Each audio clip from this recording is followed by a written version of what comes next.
শুক্রবার দিন মেয়ের নাচের ক্লাসে শিক্ষক দিবস পালন হলো, তাই এই কেকটা নেওয়া হয়েছিল সবাই মিলে চাঁদা তুলে। এই যে দিদি, তো এই কেকটা নেওয়া হয়েছিল আর সবাই নিজের পার্সোনালভাবেও আবার গিফট দিয়েছিল। দিদি এতটাই খুশি ছিল, বাচ্চাদের মতো করছিল। কেক কেটেছে, 2-3টে কেক কাটা হয়ে গেছে, তবুও এই সারপ্রাইজটা দেওয়া হয়েছে। দিদি খুব খুশি, খুবই খুশি হয়েছে, সাথে আমরাও খুশি হয়েছি আর বাচ্চাগুলো তো আরও খুশি হয়েছে। দিদিকে সারপ্রাইজ দেবে বলে ওরা বাইরে থেকে দাঁড়িয়ে কত রকমভাবে কত কিছু প্ল্যান করেছে।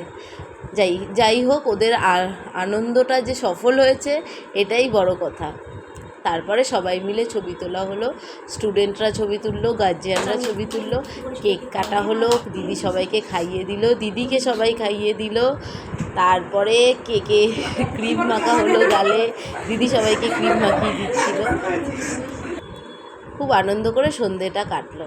আমার ভিডিওটা ভালো লাগলে একটা লাইক, শেয়ার, কমেন্ট করো, পাশে থেকো, সুস্থ থেকো, ভালো থেকো, আর অবশ্যই সাবস্ক্রাইব করো। সবাই মিলে সবার সাথে ছবি তুলেছে দিদি। তারপরে গিফট খোলার পালা, সব গিফট খুলে দেখা হলো, বললো এখনই দেখবো। এই যে